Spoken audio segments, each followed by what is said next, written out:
Hejsan och välkomna till den här sommarens sista sjöliv. Och idag är det verkligen sjöliv. Bakom oss så finns jättefartyget Cinderella, MS Cinderella. En båt på 44 000 ton, 191 meter lång. Den är 54 meter från vattenlinjen och ända upp till högsta masttoppen. Det är det. Den här båten fungerar som ett helt samhälle.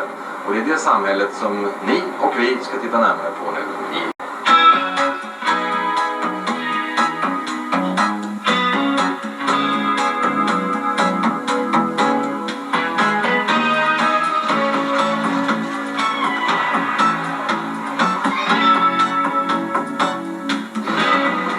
Ganska imponerande fartyg det här med marmor och mässing och flotta trappor och entréer.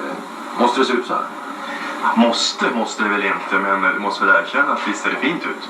Det är en del marmor i båten, har jag förstått. Ja, jag har hört en siffra att det ska vara 60 ton marmor i inredningen.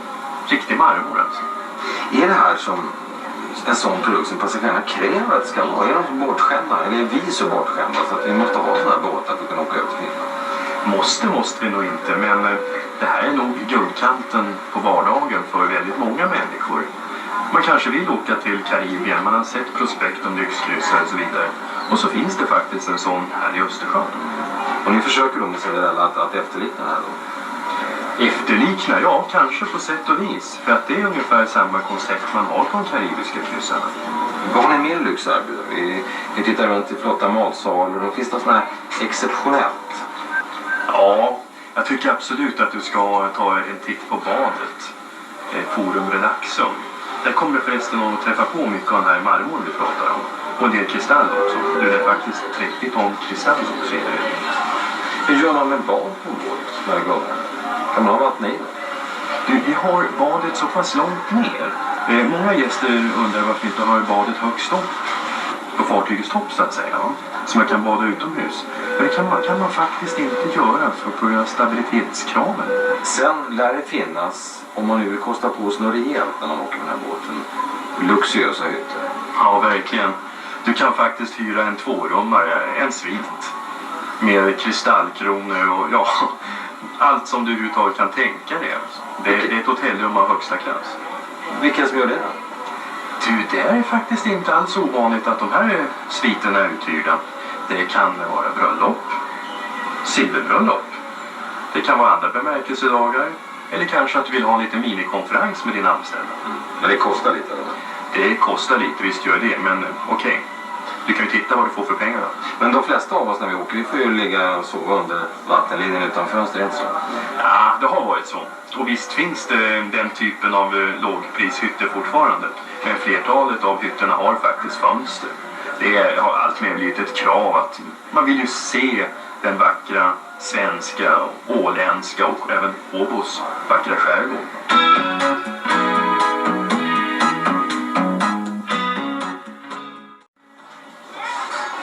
Det här med maten på en sån här båt, det är ju inte minst. Många åker bara, har jag förstått, för att äta. Det är mycket mat som går åt. Tillräckligt. Ska vi säga. Det är svårt att säga, det varierar. Sommaren är olika och vintern, det beror väl på säsongen. Typ som nu på sommaren har vi har hemskt mycket barnfamiljer och folk som bara åker över. De åker antingen från Finland till Sverige och kommer sen tillbaka någon gång. Eller från Sverige till Finland. Och då går det går lite olika mat, annorlunda än maten på vintern. Det är mera kafé och smörgåsbords. Människor som vi kallar dem på sommaren. Vet du många ton mat ni vill ha på det? No, det finns allt på papper, men ska vi säga att jag gör det mesta köttarbete då på alla kartsidan. Och under den vecka som jag jobbar så använder jag, jag behandlar kött, filéer, mest olika filéer, ungefär 700 kilo per vecka. Det blir ungefär 100 kilo per dag. Ja, nästan ett ton. Ja, och det är bara upp i alla kartor och sen något mindre biffar ner till kafé. Att sen allt kött som går ut i smörgåsbordet, så det köttar killarna själva. Det är helt skilt. Hur många är det som jobbar här? 13 stycken är vi då i köket. 12 kockar och kökschefer. Plus några nere i proviantlagret som i princip hör till kökspersonalen, men som inte jobbar uppe i köket. Det verkar väldigt stressigt här. Ni skriker åt varandra och Tonen verkar hög och... Här finns miljoner olika maskiner och miljoner olika röster som om du vill ha din egen röst hör så får du skrika, det är en möjlighet. För att annars så försvinner det bland allt annat oljud här. Håller ni sams då? Jo, det är klart, det måste vi. Det finns inte någon möjlighet annars. Gäller passagerarna mycket på maten? Får ni tillbaks mycket av mat ni skickar in? Jag skulle säga att proportionellt så otroligt lite. För du ska ändå tänka att vi har här, på sommaren har vi över 200 000 människor här varje dag. Och det blir ganska många om du räknar juni, juli, augusti. Jag tänker att vi har fullt hus hela tiden. Så ska vi säga att vi får 2 eller 3, 10, 15 max klagomål per dag. Ibland är sådana dagar som det kommer alls. Så tycker jag tycker det är procentuellt hemskt lite. Om det är fullt i matsalen, något som jag alltid har undrat över, vad är rimlig tid att vänta på sin mat? Om jag beställer en Chateaubriand. Vi har det genast. Ja. Utanför. Ja, man är oftast full. Ja, man är oftast full. Nu ska vi säga en rimlig tid tycker jag är 10-15 minuter. Allt som är över det så känns ju länge. Det vet jag själv. Jag har också suttit och väntat. Att det känns, ska vi säga att blir det 20-25 minuter, halvtimme så då börjar det vara för mycket redan. Men jag tror nog att vi ska klara av det på den tiden, fast vi har huset fullt. Sen har ni olika spisar också, om man går in på den tekniska. Ni har fiskspisar och köttspisar. Ja. Eller hällar kanske heter. Vi kallar det för spisar här nog. Det är för att göra det hela redigare egentligen. Att det är då 2 killar som sköter om bara allt som har med kött att göra. Och 2 killar som sköter om allt som har med fisk och grönsak och sånt att göra. Att det blir liksom redigare på det sättet att inte 4 stycken sköter om allt i en enda salig röra.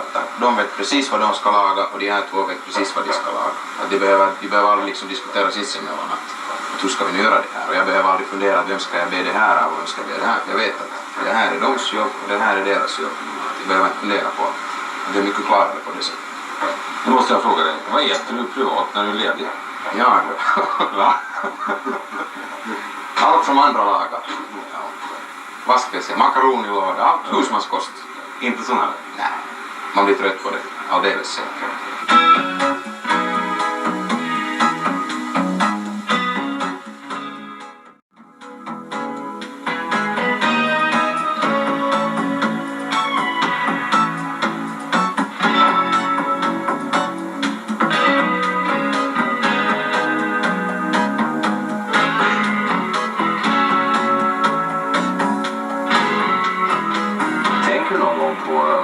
Alla passagerare, vad de gör och vad som händer här nere i båten när ni sitter där. Ja, riktigt alla kan man ju inte tänka på, men en del funderar man väl ibland. Det fungerar ju som ett samhälle och vad jag förstått så sjökaptener, du är allsmäktig här, du är en gud när du jobbar. Vad får du lösa för problem? Är det allt eller?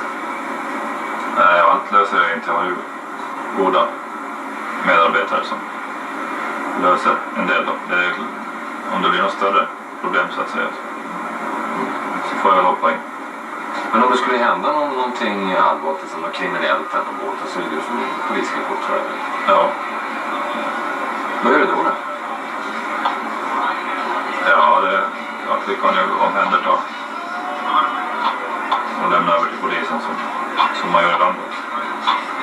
Händer ofta sådana saker? Nej, inte ofta, det gör det. Inte om man tänker på de passagerarmängder vi kör. Så det är mycket lite. Vilka tider är värst på året här? Finns det några sådana tider? När det gäller busliv och så på? När det gäller busliv så är det väl hösten då ska jag säga som är det värsta. Sommaren då? Sommaren är det lugnast nästan. Alltså. Det är snällast passagerare? Det är snällast. Mest familjer och sånt som det är så. Är det någon skillnad på statusen på kaptenen på vilken båt man har? Eller är det någon vad ska jag säga, är det någon tävling vem som har den finaste båten? Nej, det skulle jag inte säga, utan vi tar det mer som åtminstone jag som ett vanligt arbete. Som vi utför det. Där man hamnar, det beror lite på vad du har för tur och otur också. Är det roligare att tror du var kapten på den här mindre båt?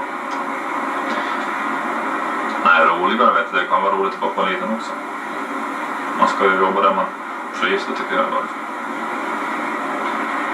Trodde du att Finlandsbåtarna ska kunna bli så här stora? Nej, det trodde jag inte heller. Det var ingen som trodde det. Utan man tänkte väl då i den där som de var ungefär för 10 år sedan att de inte skulle bli större. Och så här gick det. Tänker du på någon gång när du åker ut med ditt fartyg på den här debatten som är att bryggor förstörs, att det blir botten erosion och sådana saker? Jag tänker på det själv uppfödd i skärgården bredvid faren, så jag tror det ser ut på stranden så att säga, men vi håller ju våra fartbegränsningar så gott vi kan. Vad är det som är det värsta? Vad är det som kan skada stränder? Är det vågor eller är det... Nej, det är nog suget från vattenmassornas förflyttning. Det är att vattnet åker ut och tillbaka.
Säkerhet ombord på en sån här stor båt, det är naturligtvis A och O.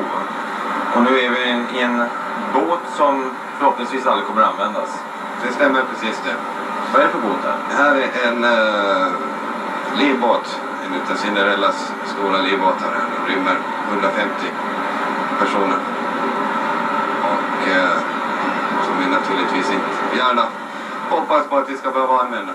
Vad finns det i såna här båtar? Det är bara man sitter här och väntar på hjälp, eller? I princip det man kommer in i den här livbåten när vi lastar in den från däck, så har man sin givna platser, påklädd en flytväst. Sen har vi här en massa utrustning för att använda den här livbåten, men när man inväntar hjälp i livbåten. Vi har nödraketer, proviant, medicinlåda och drivankar och diverse annan utrustning. Låt oss säga nu att det skulle hända någonting så att ni måste överge Cinderella ute i Östersjön. Styr ni mot land då, eller väntar ni på hjälp? Eller? Det beror väl på förhållanden och var det är, men naturligtvis så inväntar man ju på hjälp vid fartyget, för det är fartyget som har gett ut nödpositionen. Så man försöker ju invänta hjälpen vid fartyget så att hjälpen kan hitta. Men går det att köra i princip till Sverige eller Finland om man är ute? Det går. Det går. Ni kan ta hem på egen maskin så att säga? I princip, ja. Flytvästarna, det är obligatoriskt förstås. Det är obligatoriskt. Och det är inte såna här vanliga flytvästar som man är van att se?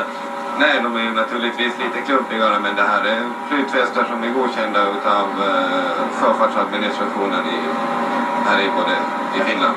Om det nu det allvarliga skulle hända att man måste överge båten, vad är det som händer då på passagerarna? Rent praktiskt? Rent praktiskt så går det ett så kallat evakueringsalarm ut i fartyget, och de uppmanas via högtalare att uppsöka sina livbåtstationer. Det finns en skylt i varje hytt som anger vilken räddningsstation den hyttens passagerare hör till. Och naturligtvis uppsöker de stationen via de utmärkta flyktvägarna där de tas emot utav besättningen Då får man en sån här på Och sig. då får man blir man iklädd en flytväst och blir tilldelad en plats i livet. Sjösäkert då? Är det en snabbåt? Ja, det är riktigt.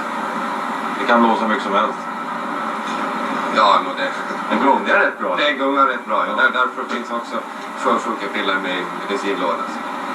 Så att inte 150 personer mår dåligt på en gång. Det är just därför. Hur ofta övar ni de här då? För det är en gång i veckan. Ja. Hur lång tid tar det att få ner dem? Det är fråga om ett par minuter. Sen vet jag också att ni har ett problem som är lite speciellt. Det är att de här, en del av de här, och även livbojare, skvalpar omkring i den finska och den svenska skärgården. Det stämmer precis. Det förekommer då och då att vi är utsatta för skadegörelse. Dels genom att du kan tömma en livvästlåda eller kasta en livboj till sjöss och så vidare. Vad ska man säga om sånt då? Det måste man ju faktiskt säga att det är ganska dåligt, för att det är ju ett sabotage av fartygets säkerhetsutrustning. Och det kan ju faktiskt innebära en risk för liv, helt enkelt. Om jag hittar en sån här när jag är ute med min fritidsbåt, då kan jag lämna in den till eller? Gärna det ju. Ja, då blir ni glada. Då blir vi glada att få den tillbaka. Om man en liten resa kanske. Man kan alltid uppmuntras.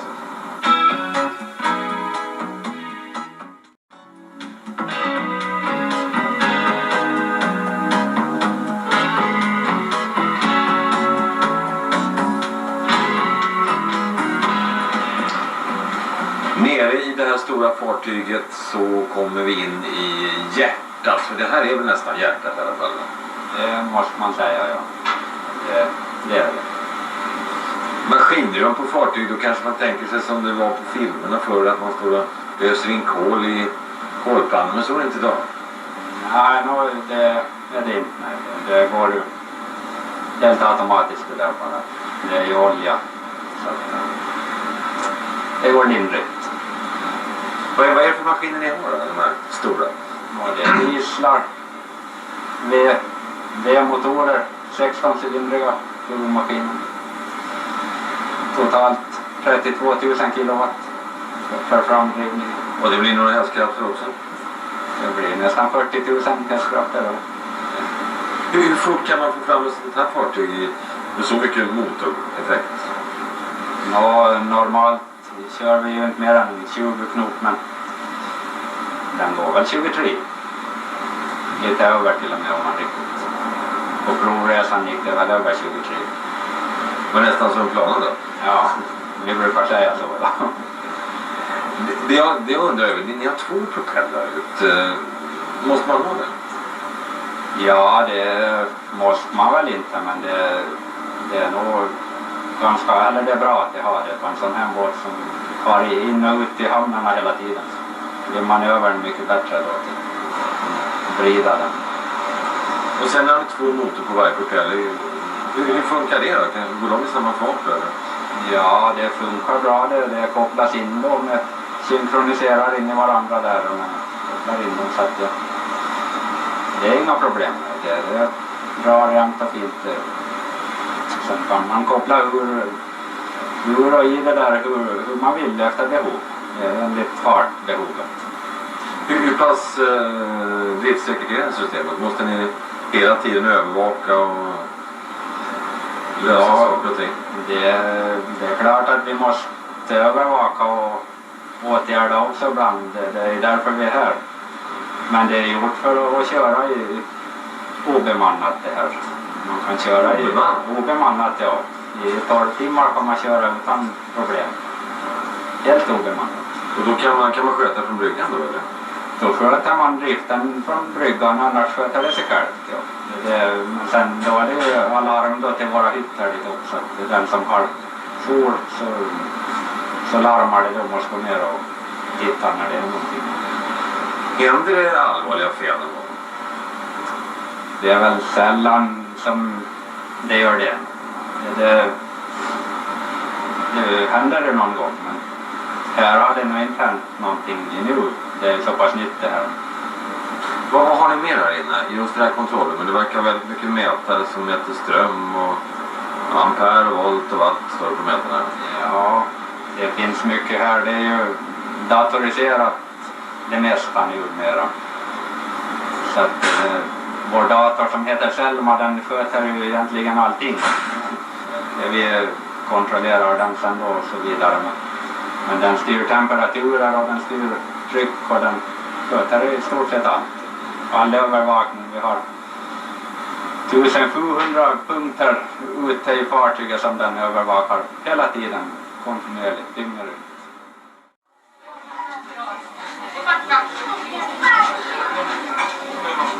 Det här då?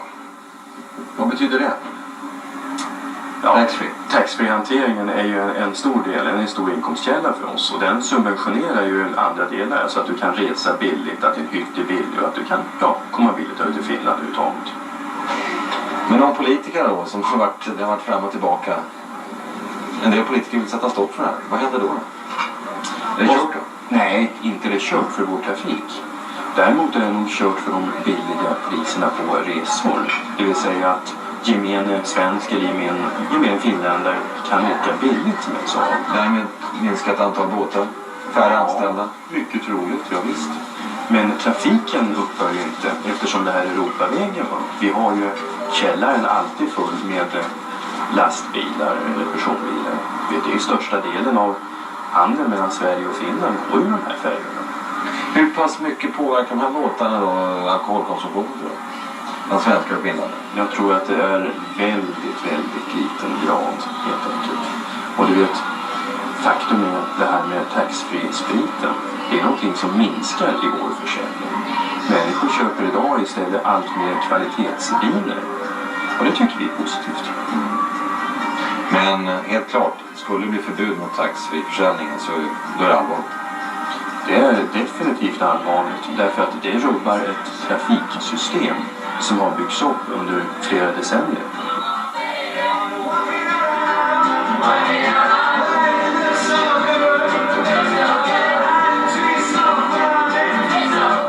Sen har vi det här med buslivet då, som det skrivs och talas en hel del om emellanåt.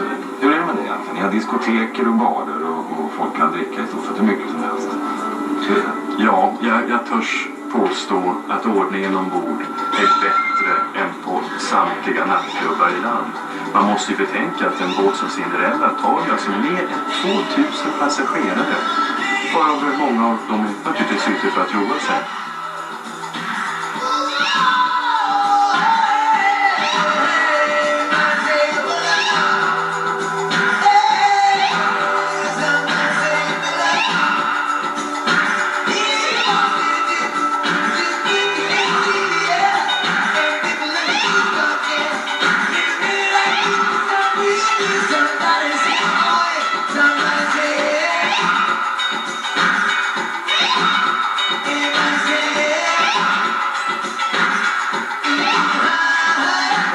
Den här trafiken har rent allmänt blivit rätt kritiserad under senaste tiden. Det blir inte någon rödkoppsled, det har politikerna satt stopp för. Ni får mer och mer klagomål på förstörda havsbottnar och stränder. Vad tar ni för ansvar? Ni släpper ut skräp i luften och kan ni hålla på så här? Ja, vi kan definitivt hålla vår trafik uppe och vårt samvete är faktiskt rent. Vi gör betydligt mer för att mildra påverkan på miljön än vad lagar och förordningar kräver. Du nämnde Rödkoppsleden. Det var ju ett försök ifrån rederiernas sida, ifrån Viking Line och Silja Line och Stockholms Hamns sida faktiskt, att minska påverkan på miljön, och tyvärr blev det ingen Rödkoppsled den här gången. Men vad gör ni då? Nu när ni inte får rödkoppsleden, vad kan ni göra nu då för att mildra? Vi kan göra väldigt mycket när det gäller utsläppen i luften. På bara ett drygt år så minskar vi faktiskt utsläppen av svavel med 80%. Det finns faktiskt en hel del att göra fortfarande. Bara tekniken kommer fram. Förstår du den här kritiken mot Finlandsfärjorna i skärgården från många skärgårdsbor? Visst förstår jag kritiken. Jag förstår exempelvis att jag själv inte skulle vilja ha en motorväg över min tomt. Men nu är det ju så att den här trafiken är ju samhällsnyttig. Vi pratar ju om lyx och flärd och nöje och så vidare. Men man får inte glömma att det här är Europavägen mellan två nordiska länder, mellan Sverige och Finland. Det är nyttotrafik. En färja är ju i grund och botten ett lastfartyg som man har byggt hotell på.